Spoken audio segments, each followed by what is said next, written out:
Yeah, good evening to all of you. Good evening, sir. Yeah, so within minute we are going to start our session.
Yes, so today topic retail communication.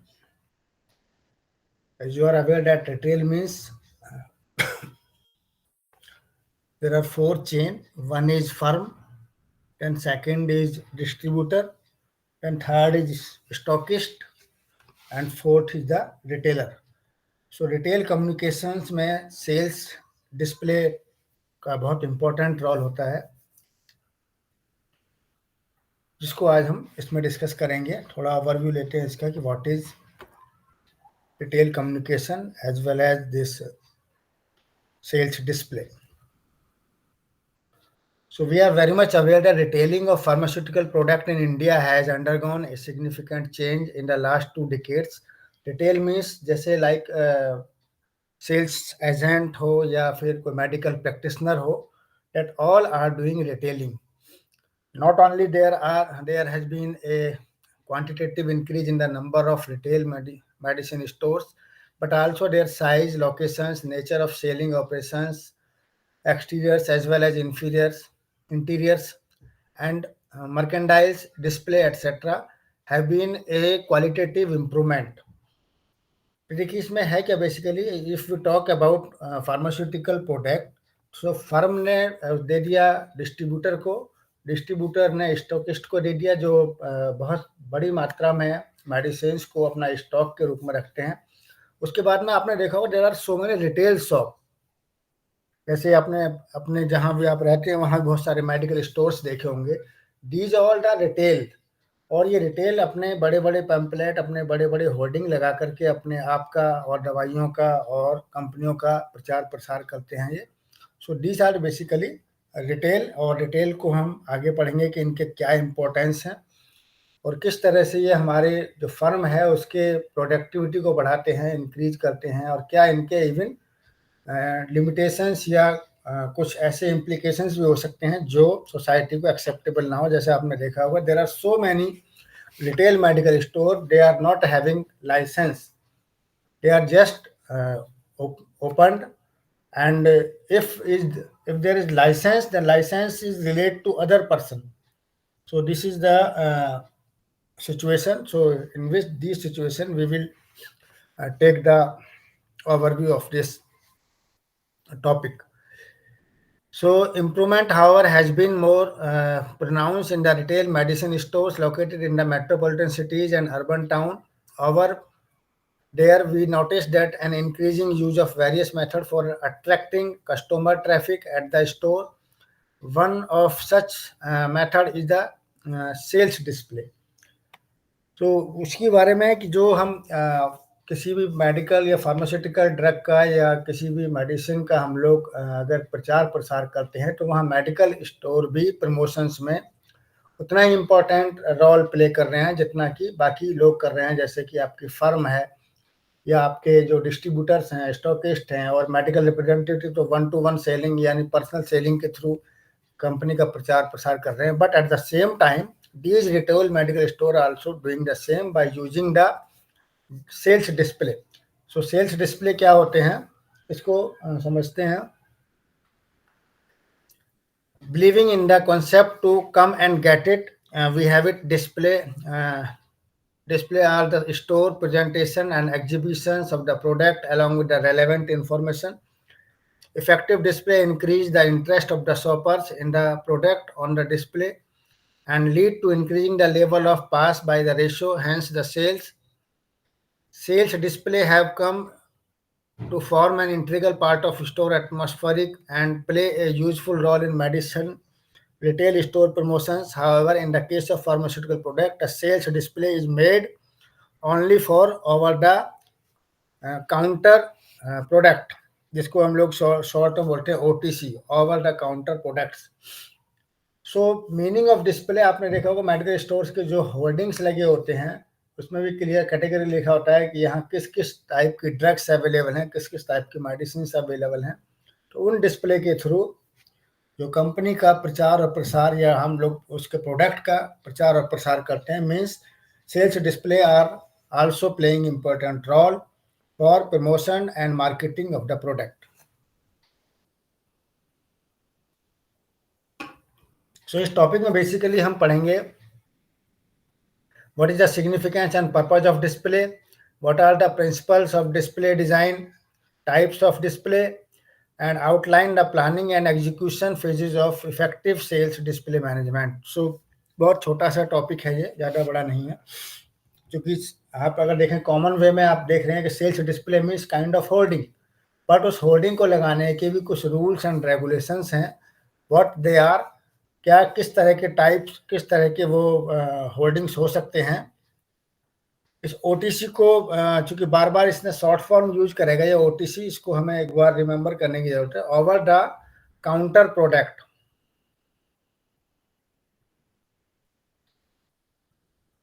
yes, the OTC pharmaceutical product are treated similar to that of FMCG products, and sales display is made similar as consumer goods as followed according. ये एक अपना management का एक जो अपना specialist है उनका दिया है, लोइसिन एंड डोजर ने. Sales display are use to, basically दोनों, चाहे ओटीसी हो चाहे एफएमसीजी हो. शायद एफएमजी की फुल फॉर्म अभी देखनी पड़ेगी, पहले हम लोग डिस्कस कर चुके हैं. हालांकि ये दोनों के दोनों डिस्प्ले जो हैं इनके क्या इंपॉर्टेंस हैं, मोर और less both are same.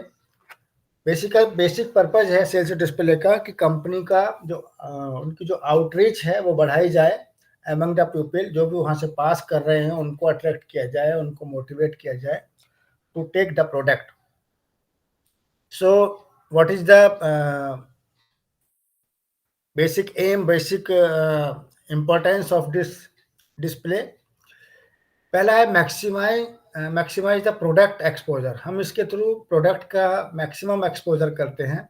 Enhance product appearance, हम लोग डिफरेंट काइंड, जैसा आपने देखा होगा, इफ यू सी केरोसिन का ये पैरासीटामोल का भी एक वो लगा होता है बोर्ड, उसमें जो क्रोसिन है टैबलेट उसका भी लगा होता है, विक्स एक्शन 500 है उसका भी होर्डिंग लगा होता है.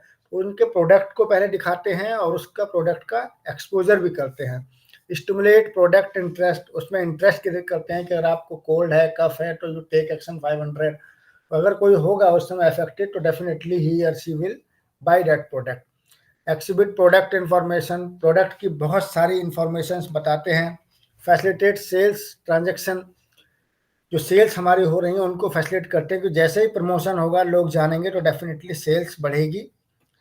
इंश्योर प्रोडक्ट सिक्योरिटी, इसी होर्डिंग के थ्रू, इसी सेल्स आउटलेट के थ्रू प्रोडक्ट की सिक्योरिटी के बारे में बताते हैं। प्रोडक्ट का स्टोरेज बताते हैं कि कहाँ कहाँ पर ये प्रोडक्ट अवेलेबल है। कस्टमर को रिमाइंड करते हैं कि वो इसको खरीदने के लिए प्लान बनाए। Generate additional sales of impulse items, लोगों को ज़्यादा से ज़्यादा मोटिवेट करना, ज़्यादा से ज़्यादा लोगों को उसके प्रति रुझान पैदा करना। तो ये जो है हमारा जो जितने भी आपके ये सेल्स के जो डिस्प्ले हैं, इनका बेसिक एम है कि लोगों तक चीज़ों को पहुंचाना।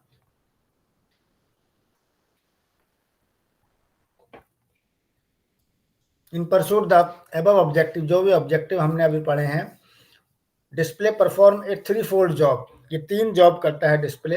पहला, attract people who otherwise might not go into the stores, such as passenger by the out window shopping to come inside।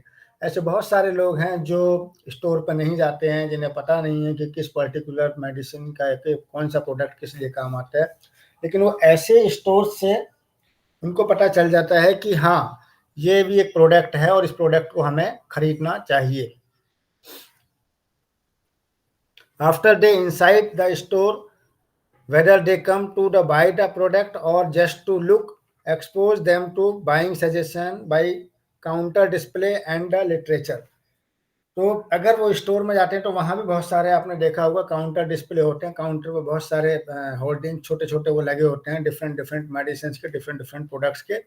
उस केस में भी वो लोग उसके लिए खरीदने के लिए मोटिवेट होते हैं।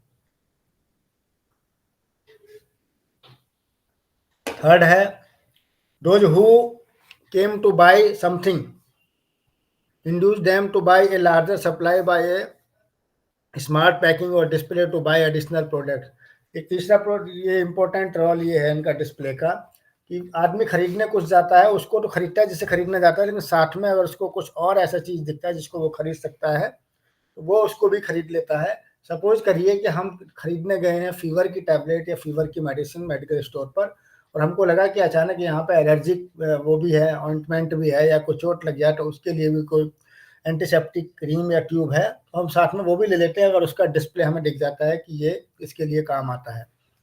तो ये display are playing very important role. Display दो तरह के होते हैं, एक जो काउंटर पर होता है या शॉप के ऊपर जो लगे होते हैं उनको कहते हैं हम OTC, और एक जो होता है जो आपने देखा होगा कि बाहर रोड पर और बाहर उसको FMCG बोलते हैं, क्योंकि दोनों ही डिस्प्ले एक ही रोल प्ले करते हैं to attract the people to buy the product from, जहाँ से भी अवेलेबल है वो, चाहे वो स्टोर से अवेलेबल है, चाहे वो थ्रू पर्सनल सेलिंग अवेलेबल है, तो लोग उसको मोटिवेट होते हैं उसको खरीदने के लिए। Principle and aesthetic of display, simple सी बात है, कुछ तो प्रिंसिपल्स होंगे, ऐसे तो नहीं डिस्प्ले कहीं भी लगा लेंगे, कैसे भी डिस्प्ले लगा लेंगे और किसी भी कलर का कहीं भी लगा लें, ये नहीं, इसके लिए भी एक सर्टेन रूल्स हैं। सो क्या रूल हैं? Effective display result from use of both design principles as well as the creative and artistic talent of the designer। some of the important design principles are, इसमें जो किस डिस्प्ले आप लगा सकते हैं उनके डिजाइन कुछ दे रखे हैं, जैसे देख लीजिए, पहला है यूनिटी, दूसरा बैलेंस है, तीसरा फिर ये प्रोपोर्शन है, चौथा डोमिनेंस है, कंट्रास्ट है। ये बेसिकली डिजाइन है। सपोज करिए जैसे बीच में जो ब्लैक दिख रहा है ये कोई प्रोडक्ट है या कोई पिक्चर है कि प्रोडक्ट की पिक्चर है, इसके लेफ्ट एंड राइट में इनके जो या तो प्राइस लगा सकते हैं या इनके जो डेट ऑफ एक्सपायरी है या और बहुत सारे जो इंग्रेडिएंट है वो लगा सकते हैं, नीचे रख सकते हैं कौन सी कंपनी का नाम है, कहाँ कहाँ ये अवेलेबल है, इस तरह से। दूसरा ये बैलेंस है, यहाँ भी ये भी एक चार्ट है, ये भी इसमें क्या दो तरीके के प्रोडक्ट होंगे, दोनों में कंपैरिजन करके दिखा सकते हैं आप। एक ये भी तरीका है, यहाँ भी आप बैलेंस दिखा रहे हैं। तीसरा जो है वो प्रोपोर्शन है, डिफरेंट डिफरेंट साइड से उनके पिक्चर दिखा रहे हैं, आप डिफरेंट डिफरेंट उनके फायदे गिना रहे हैं।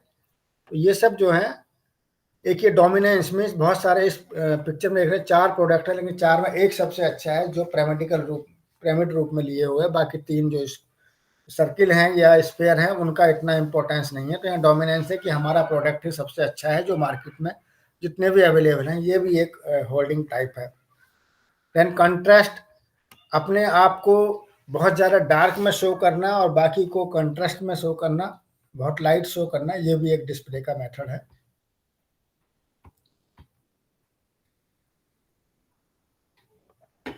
इसी को सिखाया कि किस तरह से हम अपने डिस्प्लेज को, प्रिंसिपल ऑफ डोमिनेंस होगा, प्रिंसिपल ऑफ कॉन्ट्रास्ट होगा। अब टाइप ऑफ डिस्प्ले, किस तरह के डिस्प्ले हो सकते हैं।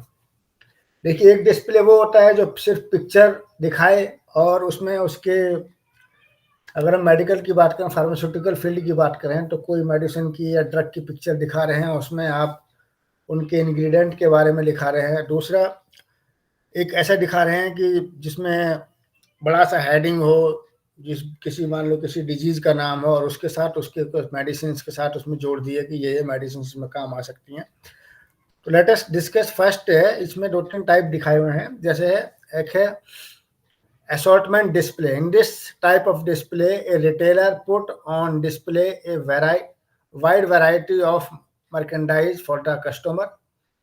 This display is organized in two-way, open and closed. The open display provides an opportunity to the customer to feel and try the product. Self service store, super बाजार, केंद्रीय भंडार, यहाँ पे ऐसे ये अवेलेबल हैं कि यहाँ पे जाए कस्टमर और उन प्रोडक्ट को एक बार आप देख सकते हो, क्योंकि वो ओपनली काउंटर पर आपके अवेलेबल हैं। दूसरे, क्लोज डिस्प्ले।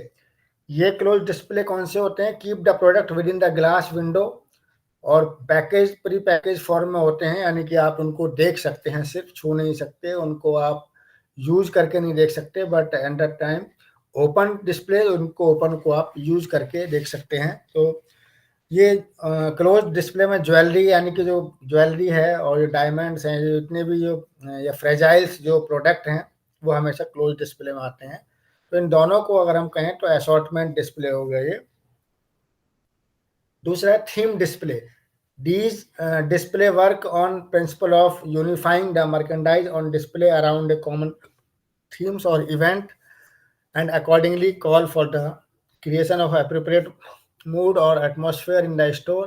These display, आपने ये थीम डिस्प्ले बेसिकली, आप जब कभी पहले मोबाइल शॉप में जाते होंगे तो वहाँ बहुत सारे मोबाइल्स आपको डिस्प्ले किए होंगे, यानी कि डिफरेंट डिफरेंट थीम के, ये इस कंपनी का है, ये इस कंपनी का, ये इस कंपनी का है। या फिर आप देख रहे हो रिपब्लिक, जो हमारे जो जितने भी हमारे नेशनल फेस्टिवल्स आते हैं, वो चाहे वो रिपब्लिक हो, इंडिपेंडेंस हो या 2 अक्टूबर हो, ऐसे में कुछ स्पेशल ओकेजन्स होते हैं जिस समय चीज़ों को डिस्प्ले किया जाता है, लोग को, कस्टमर्स को दिखाया जाता है कि आप इनको, आपने देखा हो दिल्ली का ट्रेड फेयर भी एक थीम डिस्प्ले है, जिसमें डिफरेंट डिफरेंट जगह से लोग आते हैं, डिफरेंट डिफरेंट थीम के डिस्प्ले होते हैं, उनके प्रोडक्ट के डिस्प्ले होते हैं, लोग अट्रैक्ट करते हैं और उनको खरीदते हैं एज पर their need and demand. Lifestyle display, using the market segmentation approach, lifestyle display are used by retail store, focusing on the activities, interest and attitude of a segment of the customer. The purpose is to make the retail store appear homely for the target customer and give him the feeling that he has come to the right place for shopping. इसमें जो Berger, Sheetal, Rupam and FU garment store, यानी कि आप ये देखिए कि कुछ ऐसे स्टोर हैं जहां आपको ऐसे डिस्प्ले चीज़ें लगेंगी कि आप बहुत, मतलब ऐसी जगह नहीं आए हैं, जगह जगह आपको लोग वेलकम करते नज़र आएंगे, जगह जगह आपको लोग चीज़ों को दिखाते नज़र आएंगे, उनको आपको यूज करने के लिए भी वो मोटिवेट करेंगे कि इनको आप पहन के देख सकते हैं। आप देखेंगे जितने भी आपके वो काइंड ऑफ फर्नीचर्स हैं या ऐसी जो जहाँ पे डिफरेंट काइंड के इक्विपमेंट, हाउस होल्ड इक्विपमेंट मिलते हो, तो इस तरह के हैं, क्योंकि वो आपके डेली लाइफ में काम आने वाली चीज़ें हैं लाइफ स्टाइल में, इसलिए इनको लाइफ स्टाइल डिस्प्ले बोलते हैं, क्योंकि वह आपके डे टू डे बेसिस पे काम आने वाले हैं, चाहे वो आपके हाउस होल्ड फर्नीचर्स हों या ऐसे गुड्स हों जो आपको घर पे काम आए। देन फर्स्ट है coordinating and ensemble assemble display. असेम कोऑर्डिनेटेड मीन्स आपस में जुड़े हुए। Using the approach of suggestive selling in this type of display, generally a mannequin is dressed in matching, say, combination of socks, pants, shorts, यानी कि ये basically कहना ये चाहता है कि कुछ ऐसे डिस्प्ले होते हैं जहाँ पर एक चीज़ का डिस्प्ले ना होकर के उनके साथ जो और चीज़ जो कोऑर्डिनेट होती हैं, जैसे सपोज करिए सूट के साथ टाई भी डिस्प्ले हो रही है, या उसके साथ इनका जो शूज़ है वो भी डिस्प्ले हो रहे हैं, बेल्ट भी डिस्प्ले हो रही है, या कोऑर्डिनेटेड डिस्प्ले बोलते हैं उसको, जहाँ एक प्रोडक्ट के साथ उसके साथ जो भी चीज़ यूज़ हो रही है उन सब का भी। और ये डिस्प्ले बेसिकली जो अच्छे जो शोरूम्स हैं, जैसे आपने देखा होगा कोई टी-शर्ट का शोरूम हो या शूज़ के लिए बाटा का शोरूम हो या रेमंड का शोरूम हो, तो कई बार ऐसे शोरूम बन जाते हैं कि इन तीनों का डिटेल्स को जोड़ करके और एक ऐसा शोरूम मिल जाए जहाँ पे हर चीज़ अवेलेबल हो जाए उस पर्टिकुलर। अगर ड्रेसिंग की बात करें तो जहाँ टाई भी है, सूट भी है, बेल्ट भी है, भले ही वो अलग-अलग डिफरेंट कंपनी के हों। तो this is coordinated and ensemble display.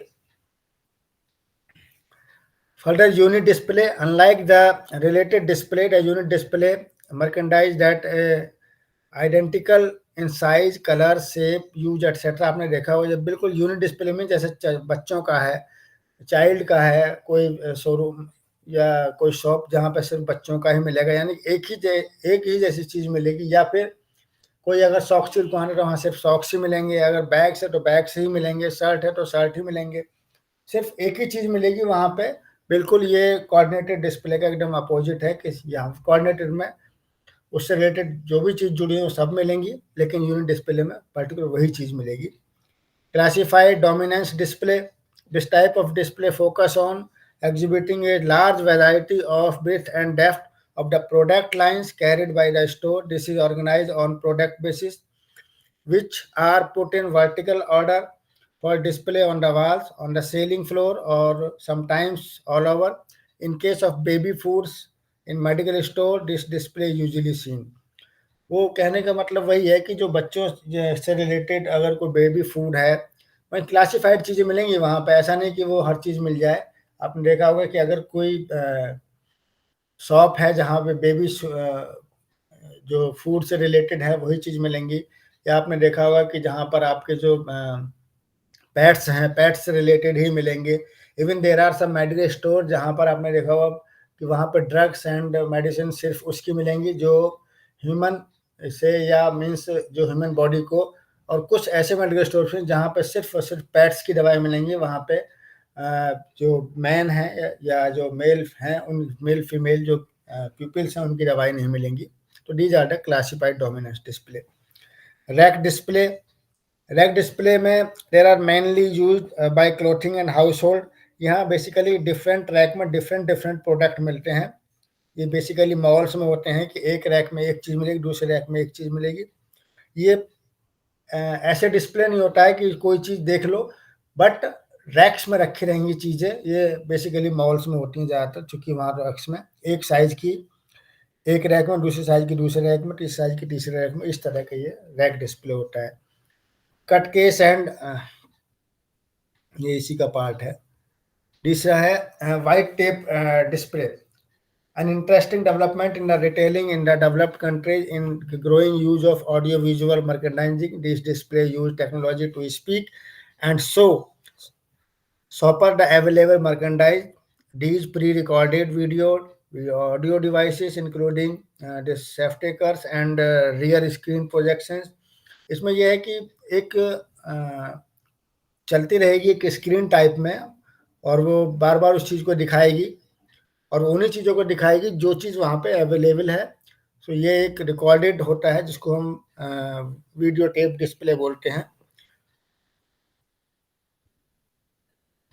Managing display effectively, किस तरह से हमारा डिस्प्ले इफेक्टिव हो सकता है।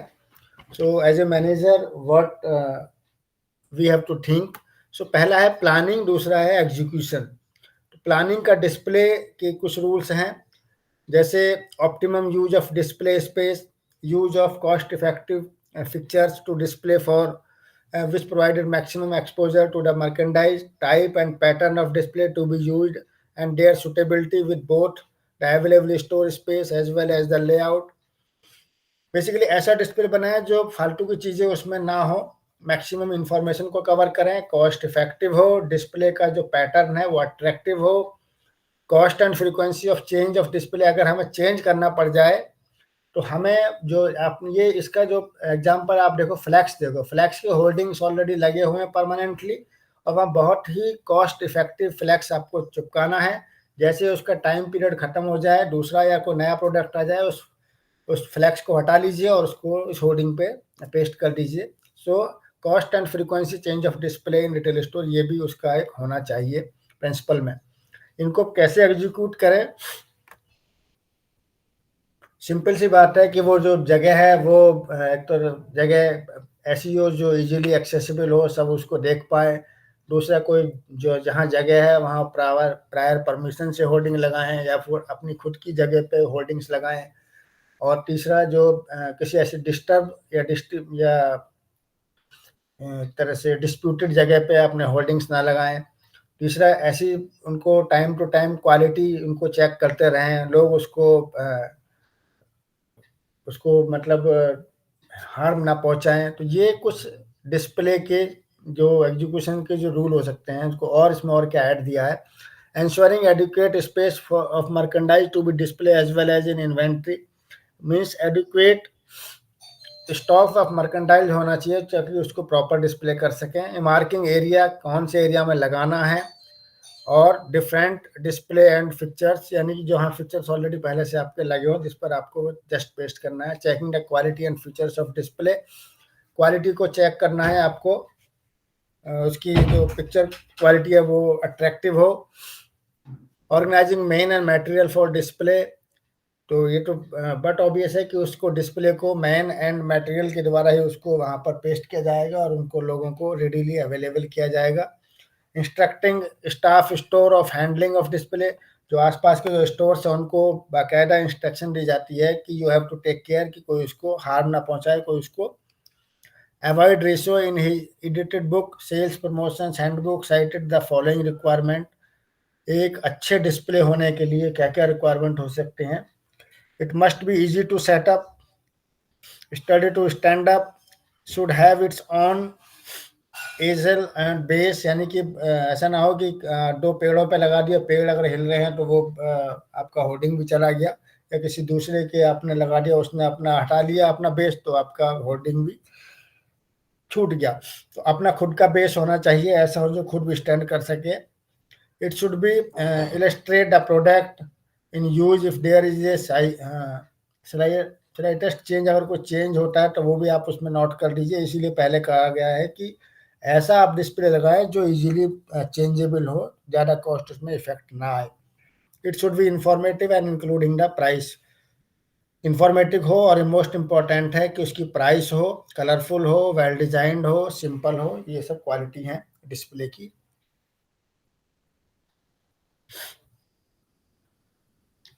यस, रिटेलर के कॉरपोरेशन के बिना तो डिस्प्ले नहीं होगा, क्योंकि रिटेलर वहाँ का लोकल जो सेल्स पर्सन है, तो उसकी जिम्मेवारी है कि उस होर्डिंग को टाइम टू टाइम देखता रहे।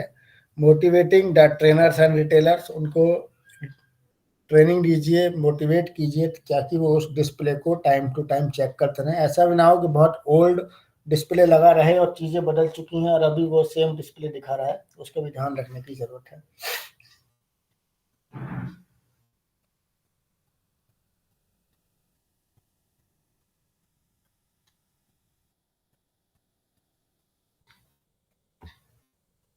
Just a minute.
अब वैसे बात कर रहा था, फिर तो फिर काहे जरूरत थी रे?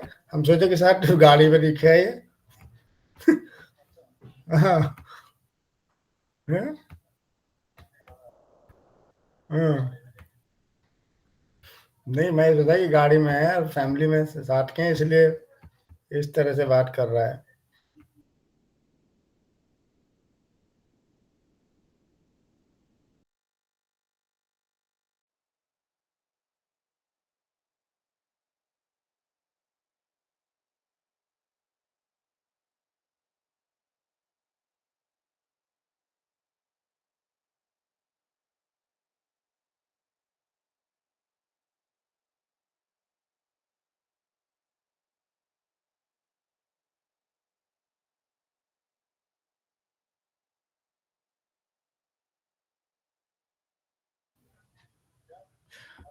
और क्या? हैं? हाँ।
Yes, sorry, there was a call.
हो ये कितना देर से बंद हो गया? क्योंकि I was just going through and I seen that I have not linked with the meeting. कितना देर हुआ ये रामानंद जी?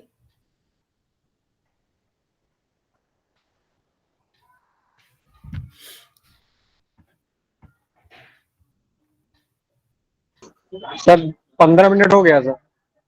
15 मिनट से? ओहो। And I have finished my this. कहाँ पे हमने छोड़ा था ये?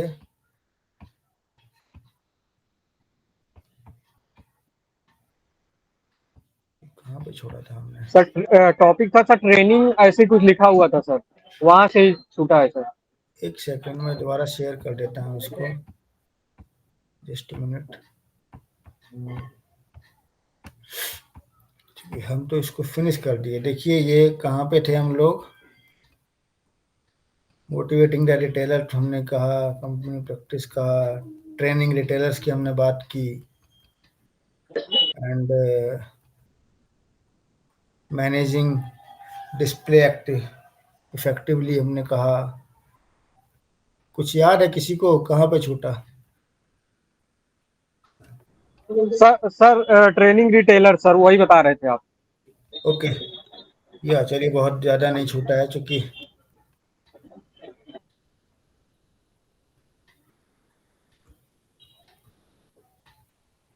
यस।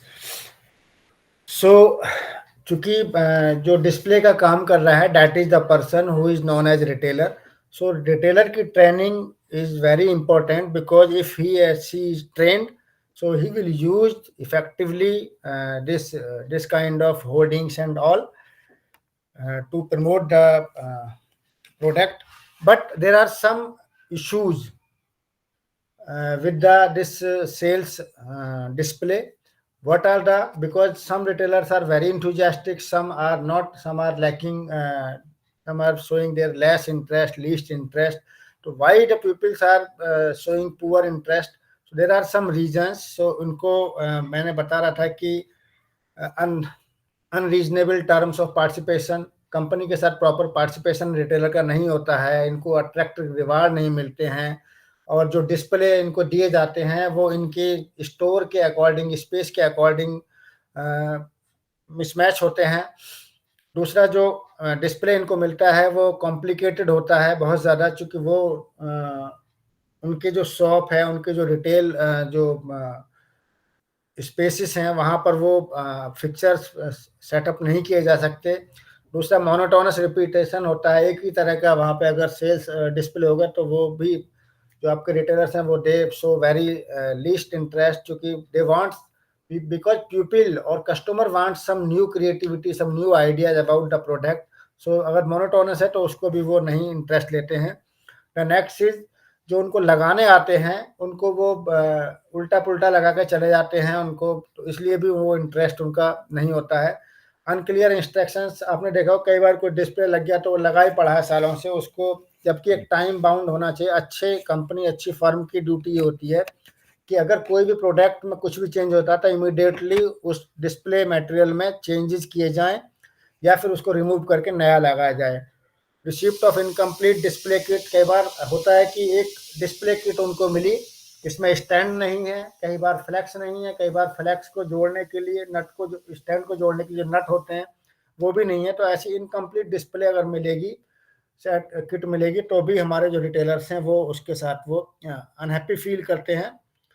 यही रीज़न है कि जो हमारे जो कुछ जो रिटेलर्स हैं they shown very least interest. But as a company की क्या प्रैक्टिस होनी चाहिए ताकि उन रिटेलर्स को मोटिवेट करा जा सके, वो ये है, when the display features a general idea place in, सबसे पहले जो इनके जो कुछ सजेशंस दिए हैं यूएस कॉरपोरेशन ने कि किस तरह से कंपनी को क्या क्या देखना चाहिए अपना डिस्प्ले को इस्तेमाल करने के लिए। तो when a display features general idea place in prominent place पे लगाने चाहिए ये सारे, जो कि कस्टमर्स को दिखाई दे। और उसके बाद जो डिस्प्ले है वो ऐसा ना हो कि पिक्चर कहीं है और उसके बारे में जो लिखा हुआ है, जो लाइंस हैं, जैसे मैं एग्जांपल दे रहा था, विक सेक्शन 500 का पिक्चर लगा हुआ है और जो लाइन है कि it is used for cough and cold, वो बहुत नीचे लिखी हुई है या बहुत ही साइडेड लिखी हुई है।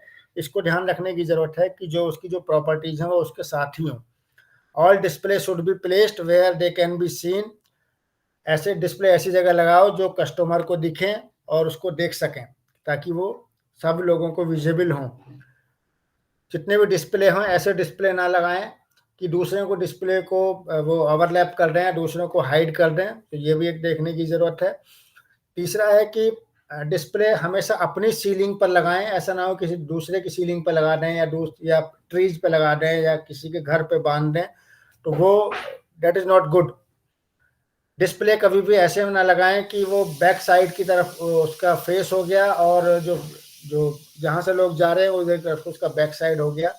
एंड मोस्ट इम्पॉर्टेंट, डिस्प्ले हमेशा वेल लाइटेड पोजीशन पर लगाएं। डार्क प्लेस पर लगाएंगे तो that will be not visible, that will not be the people not be able to watch and read the information of the flex. So किस तरह से आप मोटिवेट कर सकते हैं रिटेलर को, they are who are showing least interest. पहला है, जो भी आपने इनएडिक्वेट पढ़ी थी उनको जस्ट अपोजिट कर दीजिए कि डिस्प्ले अच्छा हो और उनको रेट्स मिलें जो आपके रिटेलर्स हैं। दूसरा, cooperative advertising and sales promotion हो, यानी कि दोनों को आपस में मिलकर के उसका प्रचार प्रसार करें। पब्लिसिटी टाइम टू टाइम जो न्यूज़ पे लेटर होते हैं कंपनी के, और प्रॉपर इन्फॉर्म रहें स्टॉक ये रिटेलर्स। कई बार क्या होता है कि आपने देखा कि फ्लैक्स तो लग गया और जो रिटेलर उसको पता भी नहीं है कि उसके रेट्स क्या हैं, रेट बढ़ गए हैं या घट गए हैं, या कोई कंपनी एक के साथ एक फ्री एक ऑफर भी दे दिया है। Organization of display contrast carrying catchy rewards and efforts related to consolation price. जो भी अच्छा काम कर रहा है उन्हें time to time rewards and consolation price देते रहें company. Photo flashing of retailers, जो अच्छा काम करें उनकी फोटो अपने कंपनी में अपनी जगह जगह उनको लगाते रहें ताकि अदर्स जो रिटेलर वो मोटिवेट हो सकें, उनको देख सकें। और एक और इम्पोर्टेंट है कि ऐसे रिटेलर जो लीस्ट इंटरेस्ट ले रहे हैं उनको ऐसी जगह उनको लेके जाएं जिनको अवार्ड्स मिल चुका है, वो किस तरह से जो फ्लैक्स हैं या जो डिस्प्ले हैं उनको किस तरह से मेंटेन कर रहे हैं, ताकि वो भी उनसे देख करके मोटिवेट हो सके। तो यही था टॉपिक। इसको बंद करके नई शुरू करते हैं, जितना कवर अप कर पाए हम second unit.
Yes, is it visible?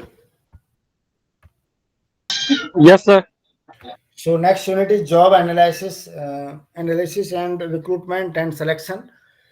इसका भी थोड़ा और, हालांकि ये इसके बारे में बहुत सारी चीज़ें हम पढ़ चुके हैं, किस तरह से रिक्रूटमेंट होता है सेल्स का, किस तरह मैनेजर का रिक्रूटमेंट होता है, किस तरह से हम लोग मेडिकल रिप्रेजेंटेटिव का सिलेक्शन करते हैं, क्या उसकी क्वालिफिकेशन है, क्या उसके रिक्रूटमेंट प्रोसेस है। जस्ट इसको थोड़ा ओवरव्यू लेने की ज़रूरत है। Nature of the sales job, because sales के बारे में हम बहुत पढ़ चुके हैं, चूँकि इसमें बहुत सारे लोग इन्वॉल्व हैं। इवन फर्म है आपके, देन डिस्ट्रीब्यूटर है, देन स्टॉकिस्ट, और उसके बाद रिटेलर है। रिटेलर के बाद एक आपने पढ़ा होगा मेडिकल रिप्रेजेंटेटिव, बहुत बार हमने डिस्कस किया है, who is dealing sales, personal selling. The field sales personal in pharmaceutical industry is called medical representative, जो डॉक्टर्स के साथ मिलता है और अपने जो फर्म के साथ मिलता है, डिस्ट्रीब्यूटर के साथ जो मिलता है, उसको बोलते हैं medical representative. Medical representative pharmaceuticals में सीधे डॉक्टर के साथ पर्सनल सेलिंग जाके करते हैं, अपने प्रोडक्ट का प्रमोशन करते हैं, प्रोडक्ट का एडवर्टाइज करते हैं, उसके बारे में बताते हैं और उनको सेल के लिए मोटिवेट करते हैं। फर्दर उनको रिक्वेस्ट करते हैं कि आगे अपने जो पेशेंट है, जो इसके एक्चुअल यूजर हैं, उनको भी इसको प्रेस्क्राइब करें। The nature of job is similar as the other industries, however there are few specialities in pharmaceutical marketing and those skills are learn by the medical representative. हालांकि हमने 25 क्वालिटीज हमने medical representative की पढ़ी थी last उसमें। सो इसमें अगर हम सिर्फ और सिर्फ इसमें बात करें फार्मास्यूटिकल्स में, तो इसमें क्या इनकी क्वालिटीज हैं, क्या कैरेक्टरिस्टिक्स हैं मेडिकल रिप्रेजेंटेटिव के। As sales personal work in the field away from the head office, they are responsible for managing their territories और अकाउंट। और यस ऑफ कोर्स, चूंकि ये हमने पहले भी बात की थी कि वो ऑफिस में तो रहते नहीं है, वो हमेशा फील्ड में काम करते हैं। तो उनको जितना भी प्रोडक्ट दिए वो उठाते हैं अपने डिस्ट्रीब्यूटर से या फर्म से, उनका प्रॉपर उनका स्टॉक या उनका अकाउंट रखना है प्रॉपरली और अपनी टेरिटरी में ही उनको काम करना है। Therefore sales personal are expected to take their own decisions for planning and executing their individual activities, क्योंकि उनका काम है सिर्फ प्रोडक्ट को डिलीवर करना, प्रोडक्ट को सेल करना। तो वो अपना प्लान एंड पॉलिसी वो बना सकते हैं। इसके लिए फर्म या डिस्ट्रीब्यूटर उनको कोई भी बाउंड नहीं करेगा। Most salespersons, while on their journey cycle, get fewer opportunities, कुछ कम अपॉर्चुनिटीज मिलती हैं for the interaction in person and with their supervisor. चूँकि वो मैक्सिमम फील्ड में रहते हैं, इसलिए बहुत कम उनको अपॉर्चुनिटी मिलती हैं कि वो सुपरवाइजर्स के साथ कम काम का बात कर सकें, या जो फैक्ट्री फर्म में जो टॉप लेवल जो मैनेजमेंट उनसे बात करके। Most of the time they provide feedback and receive instruction telephonically और through the fax in their hotel. So चूंकि वो फील्ड में रहते हैं, और कई बार क्या होता है, डॉक्टर से मिलने के बाद अगर डॉक्टर को कोई क्वेरी आती है, उसके बाद उनको फीडबैक, चूंकि वो अपना ईमेल और विजिटिंग कार्ड सबके पास होता है, वो अपनी इंफॉर्मेशन प्रोवाइड करते हैं कि अगर if you want any information, any further query, then they are available. So उनको टेलीफोनिकली, या आजकल फैक्स तो नहीं है, टेलीफोनिकली और जो थ्रू ईमेल है, उनको proper time to time feedback देनी होती है। Third characteristics of field sales job as that the sales personnel remain away from their home and family for days together. This is a regular feature in some consumer products companies. Sales also travel for as many 21 days. ये simple है, जो कि field में काम करना है तो जो आपका जो medical representative most of the time अपने फैमिली, अपने घर से दूर रहते हैं, और वो जो कंपनी के जो डिफरेंट जो कंज्यूमर कस्टमर है, उनके साथ उनका बार बार मीटिंग या इंस्ट्रक्शंस होता है। तो इसमें एक एग्जांपल दिया कि कई बार वो मंथ में 21 डेज बाहर ही रहते हैं। Another important aspect of sales job is job monotony, क्योंकि उसमें बेसिकली एक ही तरह का काम करना है सेल्स मैनेजर को। तो यहाँ जॉब मोनोटोनी होती है, वहाँ बहुत ज़्यादा फ्लेक्सिबिलिटी है, बहुत सारी चीज़ें एडिशनल चीज़ें नहीं होती हैं। Each sales person is doing the same work repeatedly, बार बार वही करता है, बट डिफरेंट कस्टमर्स हो सकते हैं, इसलिए उनका जॉब काइंड ऑफ मोनोटोनियस हो जाता है। Lastly, success is the scale called does not depend on the individual effort. It may so happen that the customer does not need your product or customer was not happy with his previous experience on delivery or after sales service or whatever. So all field sales job create therefore a normal tendency to get disheartened or discouraged. जैसे ही कोई medical representative आपने देखा होगा, many time I have seen, if I am going to the doctor, the person is standing outside the doctor cabin and he is just requesting the person, please allow him or her to meet the doctor, but they always kind of discouraging, no no आपकी जरूरत नहीं है क्योंकि आपने जो पहले जो product दिया दैट इज नॉट गुड। तो इस तरह की जो वो दूसरा सेल्स मैनेजर भी हो सकता, दूसरा सेल्स रिप्रेजेंटेटिव भी हो सकता है, लेकिन बार बार हमें फील्ड में ये सारी चीजें देखने को मिलती हैं और इस सब के लिए हमको रेडी होना चाहिए। सो इस तरह की जो ट्रेनिंग है वो हमारे सेल्स मेडिकल रिप्रेजेंटेटिव को वो ट्रेन किया जाता है ताकि वो इन सब चीज़ों के साथ वो चीज़ों को फाइट कर सके, चीज़ों को समझ सके। सेल्स जॉब एनालिसिस, सेल्स में जो जितने भी जो आपके जो डिफरेंट स्टेप्स हैं, लोगों को रिक्रूट करने के लिए, लोगों को अपने काम में लाने के लिए एक ये ट्रायंगुलर दिखाया हुआ है कि सेल्स यानी जॉब, पहले जॉब स्पेसिफिकेशन देंगे, रिक्रूटमेंट देंगे, सिलेक्शन करेंगे, उसके बाद ट्रेनिंग करेंगे।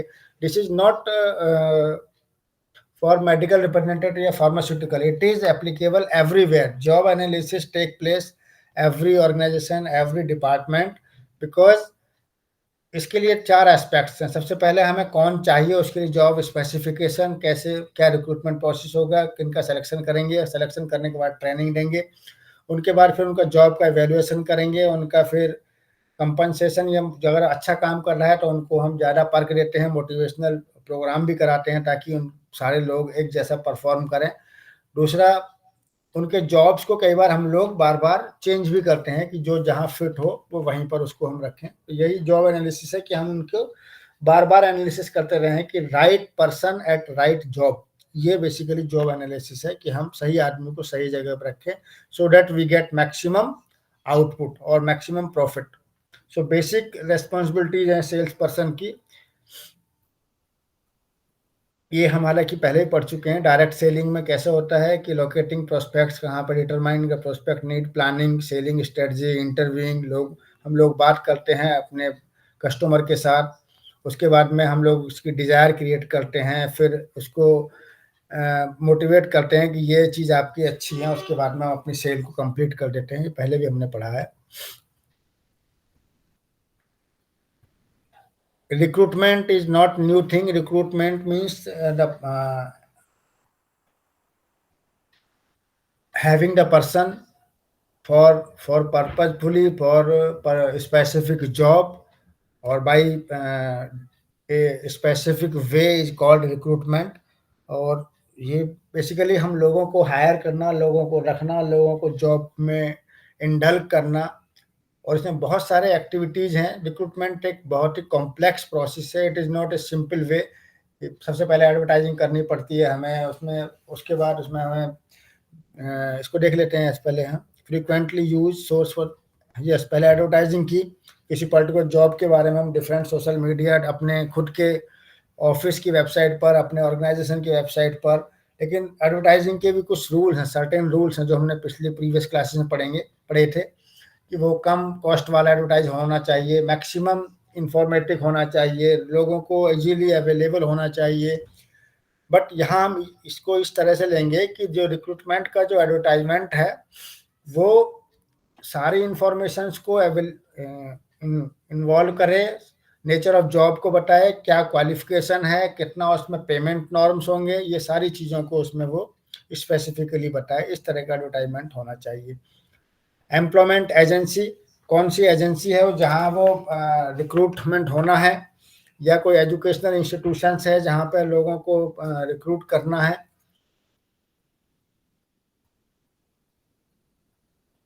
Next, salesman of non competing companies, ऐसे भी कुछ कंपनीज हैं जहाँ पर बहुत पुरानी हैं, नई अच्छे से ग्रो कर रही हैं, वहाँ पर सेल्समैन की ज़रूरत है। तो डेफिनेटली वहाँ पर ऐसे लोग चाहिए, those are well trained, well experience, so that जो कंपनी है उस कंपनी को फर्दर उसको आगे बढ़ा सकें उसको, ताकि वो मार्केट में कॉम्पिटिटिव बन सके।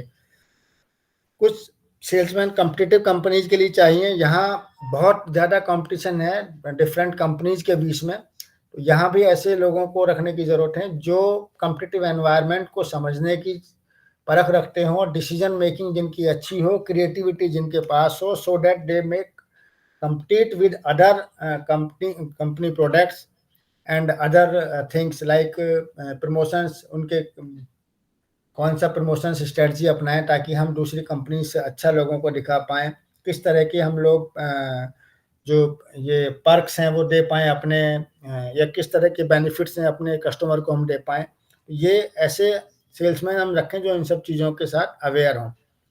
यस, इंटरनल ट्रांसफर, ये तो मैं पहले भी कहा कि right person at right job. अगर कोई व्यक्ति किसी भी रिक्रूटमेंट हो गया है किसी पर्टिकुलर पोस्ट के लिए, लेकिन अगर वो किसी और फील्ड में उसकी एक्सपर्टीज है, तो डेफिनेटली उसको वहाँ पर फिक्स करके, वहाँ पे फिट करके, इंटरनल ट्रांसफर करके उसको वहाँ उनकी प्रॉफिट, उसका जो क्वालिटीज़ हैं उनका फ़ायदा उठाना चाहिए।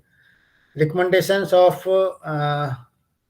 प्रेजेंट सेल्समैन, आपने देखा होगा कई बार जो आपके सेल्समैन काम कर रहे हैं वो किसी और सेल्समैन को भी ला करके आपके सामने खड़ा कर देंगे कि ये पर्सन अच्छा है, अगर इसको हम रख लेते हैं तो हमारी कंपनी बूस्टअप होगी। तो ऐसे में हमें एज ए मैनेजर हमें उनकी रिकमेंडेशन को कई बार एक्सेप्ट भी करते हैं और कई बार हम रिजेक्ट करते हैं। That's based on the personal experience of manager, क्योंकि मैनी टाइम्स सेल्समैन ने रिकमेंडेशन दे दी किसी को कि ये that person is good, but it's totally depend on the person कि उसको कंपनी में हायर करने के बाद, उसका एक्सपीरियंस देखने के बाद वो फर्दर उसको कह सकते हैं कि हाँ ये फर्दर कंटिन्यू करेगा या नहीं करेगा। बिकॉज जनरली सेल्समैन क्या करते हैं, अपने किसी फ्रेंड को, अपने किसी रिलेटिव को रिकमेंड कर देते हैं, तो that may not be good for sales environment और कंपनी एनवायरनमेंट। सिलेक्शन देखिए, चीज सिलेक्शन ये है कि बहुत सारे लोगों में से किसी बेस्ट को चुनना, ये सिलेक्शन है। क्योंकि बहुत सारे लोग हैं, बहुत सारे क्वालिफिकेशंस के लोग हैं, डिफरेंट बैकग्राउंड के लोग हैं, उनमें से किसी एक को चुनना, ये प्रोसेस कहलाता है सिलेक्शन।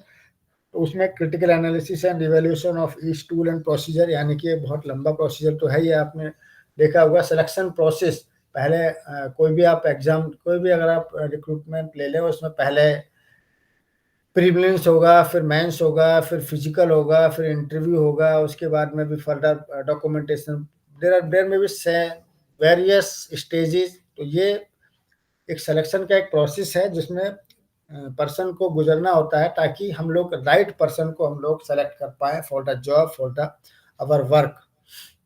सो ये देखिए सिलेक्शन का इसमें दिखाया है। इसमें हम रिजेक्ट भी करते हैं लोगों को, प्रिलिमिनरी इंटरव्यू, फॉर्मल एप्लीकेशन, फिर इंटरव्यू, फिर रेफरेंसेस देखते हैं, फिर साइकोलॉजिकल टेस्ट लेते हैं, फिर फिजिकल एग्जामिनेशन लेते हैं, उसके बाद उसको हम एम्प्लॉयमेंट ऑफर देते हैं। तो दीज आर द 7 स्टेप्स जिनकी हम बात कर रहे थे। सिलेक्शन टूल्स कौन से हो सकते हैं? पहले तो एप्लीकेशन फॉर्म में ही हम लोग देख लेते हैं कि हाँ ये जो पर्सन है वो हमारे लिए ठीक है नहीं ठीक है। एप्लीकेशन दो तरह से हो सकती हैं कि brief biodata and detail biodata, तो उस पर भी हम लोग जज कर लेते हैं कि yes the person is fit और नॉट फिट, और इसके लिए कुछ फर्दर हमें इसको फर्दर जज करने की, एनालिसिस करने की, सिलेक्शन के दूसरे प्रोसेस पे जाने की जरूरत है।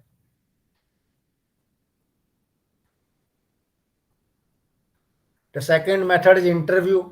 इंटरव्यू में आपने देखा होगा कि उस पर्सन से उस कंपनी के बारे में, उसके खुद के बारे में, उसका एटीट्यूड समझने के लिए, उसका परसेप्शन टुवर्ड्स द कंपनी ये अंडरस्टैंड, ये जज करने के लिए, उसकी खुद की एबिलिटी, खुद का एंथुजियाज्म लेवल, इन सब को जानने के लिए इंटरव्यू कंडक्ट किया जाता है। और दो तरह का होता है, फेस टू फेस और आजकल ऑनलाइन भी होने लगा है। लेकिन है वही कि किसी कंपनी के लिए सुटेबल पर्सन ढूंढना। इसमें साइकोलॉजिकल जो क्वेश्चंस होते हैं वो भी पूछे जाते हैं। उसमें एक डिफरेंट काइंड के लोग, एक्सपर्ट्स होते हैं जो जज करते हैं कि that person is suitable for this particular job and post. So interview decision है, who is where, how many, ये कुछ क्वेश्चंस हैं। व्हेन, तो ये मतलब कौन कहाँ था, कब था, ये जो पास्ट से रिलेटेड जो कुछ क्वेश्चन पूछते हैं, ताकि ये जानने के लिए कि इस पर्सन का बेसिक जो मेंटल लेवल है या जो इंटेलिजेंस लेवल है वो कितना है। टेक्निक्स ऑफ इंटरव्यू, बहुत सारी टेक्निक्स हैं, आपने देखा होगा कि कुछ स्ट्रक्चर्ड इंटरव्यू होते हैं, मीन्स या ये पूछेंगे, ये पूछेंगे, ये पूछेंगे। कुछ होते हैं अनस्ट्रक्चर्ड, जिसमें कहीं से कोई भी कुछ भी पूछ ले। तो दो तीन तरह के ये आपको इंटरव्यू, कहाँ गए, यस। एक सेमी स्ट्रक्चर्ड होता है, स्ट्रेस इंटरव्यू होता है, जिसमें लोगों को ऐसे इसमें सिचुएशन में डाल देते हैं कि उसको स्ट्रेस करके, अगर कोई कॉम्प्लेक्स सिचुएशन आ गई तो इस पर्सन को स्ट्रेस होगा या नहीं होगा, और ही और she will be able to handle this things. ये भी पर्सनल स्ट्रेस इंटरव्यू होता है। रेटिंग स्केल्स होते हैं, जिसमें लोगों के एटीट्यूड जज करने के लिए ये रेटिंग स्केल यूज किया जाता है। Enthusiasm, judgment, sales drive, attitude, guidings, ये सब रेटिंग स्किल्स हैं। और इसमें एक चीज़ बता रहा, 5 पॉइंट रेटिंग स्किल्स होता है, लिकर्ड ने किया था। जैसे कोई पर्टिकुलर स्टेटमेंट है, हम कहते हैं कि हमारी कंपनी अच्छा प्रोडक्ट बनाती है, उसमें 5 पॉइंट स्केल, कोई कहता है स्ट्रांगली, वो कोई स्ट्रांगली एग्री है, कोई डिसएग्री है, कोई न्यूट्रल है, कोई एग्री है, कोई स्ट्रांगली डिसएग्री है। तो इस तरह के 5 पॉइंट स्केल रेटिंग स्केल में यूज किए जाते हैं। कुछ गाइडलाइंस हैं इंटरव्यू के लिए कि पहले प्रिपेयर फॉर द इंटरव्यू, दोनों ही एंड पर क्वेश्चंस पूछने वाला भी प्रिपेयर करे अपने आप को और बताने वाला प्रिपेयर करे। एस्टेब्लिश रेपो, कुछ ऐसे नहीं कि आते ही जो इंटरव्यूअर, जो एप्लीकेंट आया और जो एक्सपर्ट्स हैं उन्होंने धड़ाधड़ क्वेश्चन पूछने कर दिए, नो। पहले रेपो उनमें दोनों में एस्टेब्लिश हो, छोटे छोटे सिंपल क्वेश्चन पूछें उनको, जो कैंडिडेट है उसको उस स्थिति में लेके आए कि वो नॉर्मल बिहेव कर सके और जो क्वेश्चंस हैं उनको प्रॉपर्ली सुन सके और उनको रेस्पॉन्ड कर सके। लिसन एंड ऑब्जर्व, क्वेश्चंस ऐसे पूछो कि ये इसमें ऐसी वॉइस होनी चाहिए ताकि जो एक्सपर्ट की वॉइस कैंडिडेट तक पहुंचे और कैंडिडेट की वॉइस एक्सपर्ट तक पहुंचे, और दोनों एक दूसरे के जो बिहेवियर हैं उनको ऑब्जर्व करें। टेकिंग फ्यू नोट्स, उसमें कुछ चीज़ें इंपॉर्टेंट करने की ज़रूरत है एज ए एक्सपर्ट। उसमें क्वेश्चंस भी कई बार आपने देखा होगा कि वो अराइज होते हैं, तो वो एक तरीका है। सेलेक्ट ए सुटेबल एनवायरनमेंट, ऐसा नहीं है कि आप भीड़ भाड़ जैसे इलाके में इंटरव्यू कर लें। सो जो इंटरव्यू है वो एकदम कूल एंड नॉइस फ्री। आपने देखा होगा कि इंटरव्यू बेसिकली बोर्ड रूम में होते हैं, जिसमें कोई बाहर का शोर या अंदर की कोई भी वॉइस बाहर नहीं जाती है। तो सुटेबल एनवायरनमेंट होना चाहिए इंटरव्यू के लिए। इसमें कुछ टेस्ट हैं, साइकोलॉजिकल टेस्ट, उसकी साइकोलॉजी को जानने के लिए होते हैं। Factors conducive to successful testing, basically जितने भी साइकोलॉजिकल टेस्ट हैं वो लोगों की साइकोलॉजी जानने के लिए होते हैं। बहुत सारे टेस्ट हैं, जो जैसे किसी का मेंटल लेवल चेक करने के लिए, किसी का आईक्यू लेवल चेक करने के लिए, किसी की क्रिएटिविटी चेक करने के लिए, या किसी का बेसिकली एप्टीट्यूड्स हमें चेक करना हो, या किसी का परसेप्शन चेक करना हो किसी पर्टिकुलर चीज़ के लिए, या उसका जो मेंटल लेवल, आईक्यू लेवल है, वो उस जॉब को एक्सेप्ट करने के लिए रेडी है नहीं है। तो ये बहुत सारे साइकोलॉजिकल टेस्ट होते हैं। जैसे एबिलिटी को टेस्ट करते हैं, mental ability and specific ability. कुछ लोग हैबिचुअल कैरेक्टरिस्टिक्स को टेस्ट करते हैं, जिसमें एप्टीट्यूड टेस्ट है, पर्सनैलिटी टेस्ट है, इंटरेस्ट टेस्ट है। इन ये टेस्ट बेसिकली हर टेस्ट आपको जो डिफरेंट साइकोलॉजिकल लैब्स है वहाँ अवेलेबल हैं, और वहाँ से आप टेस्ट को लेकर के फर्दर उसको एडमिनिस्टर कर सकते हैं अमंग द जो पीपल्स हैं जिनमें से रिक्रूट आपको करना है किसी को। डिफरेंट टाइप के टेस्ट हैं, aptitude test, personality test. Personality test लोगों की पर्सनैलिटी जानने के लिए। इंटरेस्ट टेस्ट मीन्स कंपनी से रिलेटेड उस लोगों उनका क्या इंटरेस्ट है।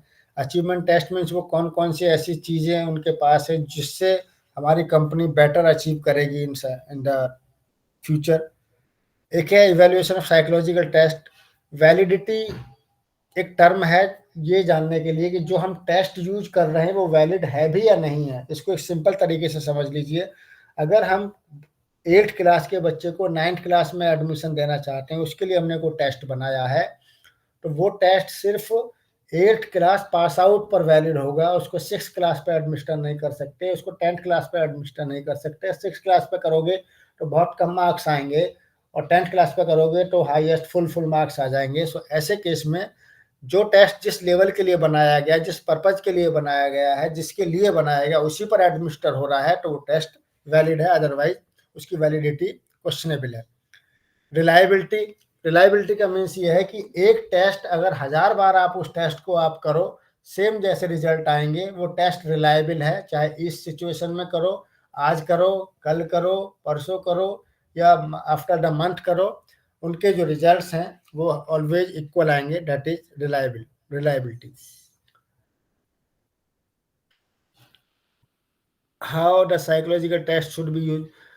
बेसिकली साइकोलॉजिकल टेस्ट मेरी हमेशा स्टैंडर्डाइज साइकोलॉजिकल टेस्ट यूज किए जाए, क्योंकि वो टेस्टेड होते हैं और उनके जो रिजल्ट्स हैं वो बेटर आते हैं, उनमें बायसनेस कहीं नहीं होती, वैलिडिटी का इशू नहीं होता, रिलायबिलिटी का इशू नहीं होता, because these terms already have been checked. इसलिए हमेशा psychological test, standardize test use करने चाहिए। दूसरा तरीका था रेफरेंसेस। लोग उनके बारे में जानना चाहते हैं कि जिसको हम रखना चाहते हैं वो कैसा है, उनका एटीट्यूड कैसा है। आपने देखा होगा आजकल जो आप फॉर्म भरेंगे उसमें भी आपसे रेफरेंसेस पूछते हैं कि आप 2 रेफरीज के नाम दीजिए जिनसे आपके बारे में हम पता करना चाहते हैं कि ये किस तरह के पर्सन है, हमारी जॉब के लिए फिट है नहीं है। फिजिकल एग्जामिनेशंस वेरी सिंपल, ये आजकल मेडिकल में होता है, फोर्स में होता है, या फिर जो ये देखने के लिए कि पर्सन मेंटली फिट है, फिजिकली फिट है या नहीं है। सो ये यूनिट आपकी यहीं खत्म होती है, इसको भी हम बंद करते हैं।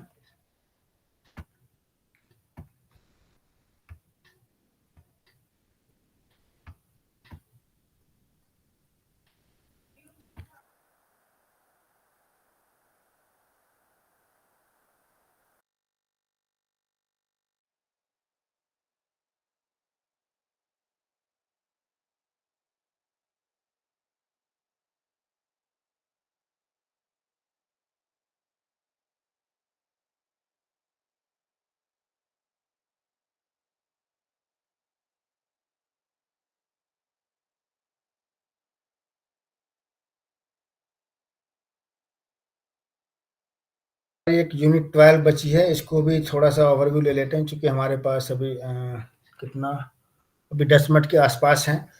ट्रेनिंग द सेल्स फोर्स, क्योंकि ये इससे लिंक्ड है, इसलिए इसको भी खत्म करने का प्रयास करते हैं।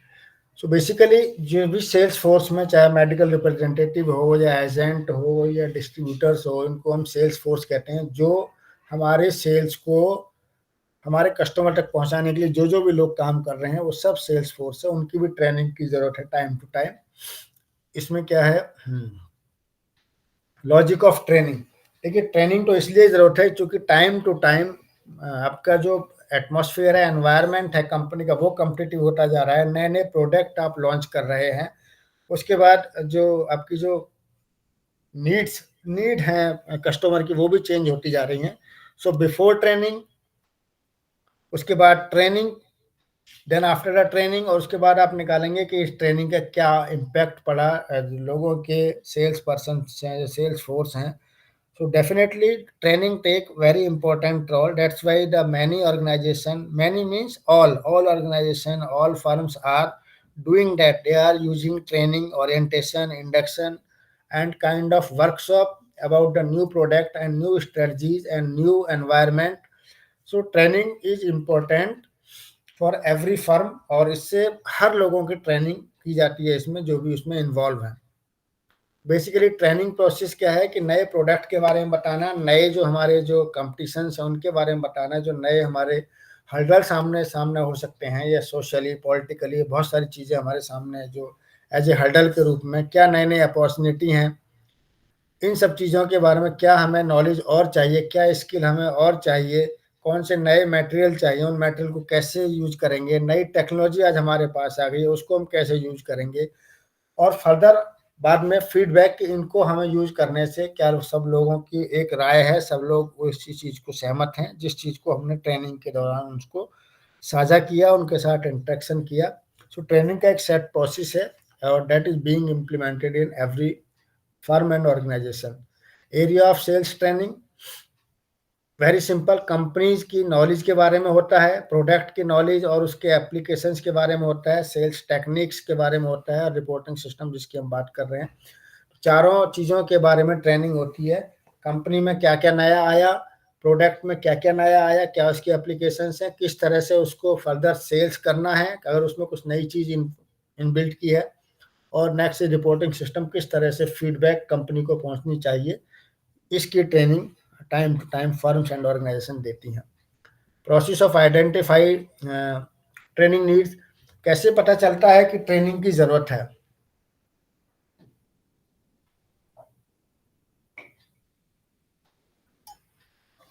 वेरी सिंपल, आपने देखा अगर आपका सेल्स अगर आपकी घट रही है, आपके अगर कस्टमर्स घट रहे हैं, कस्टमर सेल्स हो, आपको प्रॉफिट कम हो रहा है, इट बट ऑब्वियस कि आपको ट्रेनिंग की ज़रूरत है लोगों को मोटिवेट करने के लिए, और ये टाइम टू टाइम आपने देखा होगा देयर आर गुड कंपनीज, चाहे उनको प्रॉफिट हो रहा हो लेकिन उसके बावजूद भी वो नए एनवायरनमेंट से रिलेटेड, अपने प्रोडक्ट से रिलेटेड, कंपनी से रिलेटेड या फिर नए टेक्नोलॉजी से रिलेटेड वो time to time training provide करते हैं to change the skills of the people, to change the attitude, to change their task and to create a new jobs and adventures for them. इसलिए बार बार training की ज़रूरत पड़ती है ताकि उनकी स्किल में, उनकी नॉलेज में, उनके टास्क में और उनके एटीट्यूड में चेंज वो ला सकें।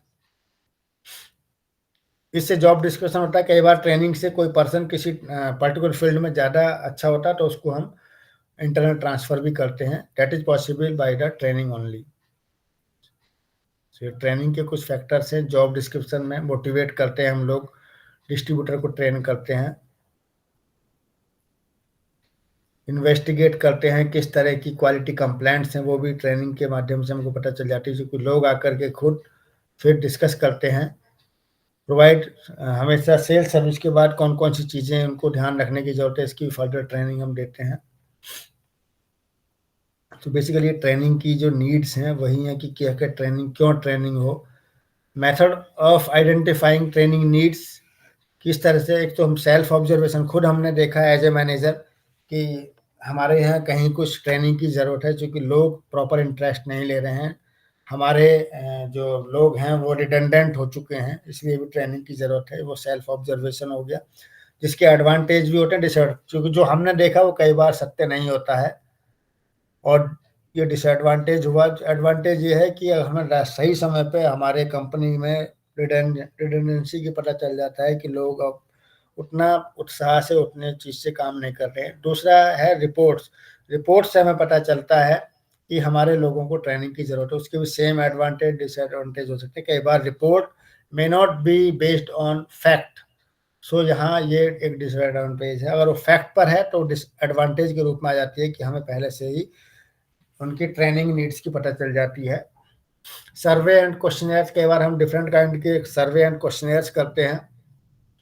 अपनी कंपनी के लोगों से क्वेश्चनेयर डिस्ट्रीब्यूट कर देंगे, उससे हमें पता लगाना है कि उसको एनालिसिस करने के बाद हमें लगता है कि ट्रेनिंग की नीड है या नहीं है। उसकी भी सेम एडवांटेज एंड डिसएडवांटेज हैं। चूँकि हमने अगर क्वेश्चनेयर का सही क्वेश्चनेयर हमने यूज़ किया तो हमें एडवांटेज के रूप में पता चलेगा कि हमारे लोगों को ट्रेनिंग की ज़रूरत है। अगर सही, वैलिड और रिलायबल हमने क्वेश्चनेयर यूज़ नहीं किया तो हमें वो फैक्ट और वो इन्फॉर्मेशन नहीं मिलेगी जो सच में हमें चाहिए, ताकि हमें ट्रेनिंग नीड की पता चल सके।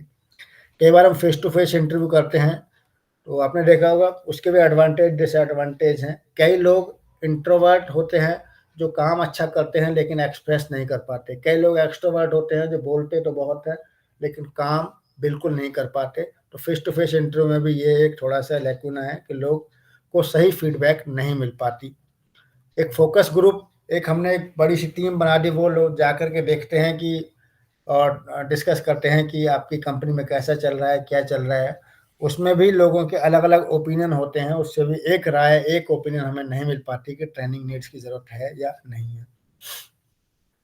Learning method, when you are designing a training program, you must keep in mind different people learn easily from different learning style।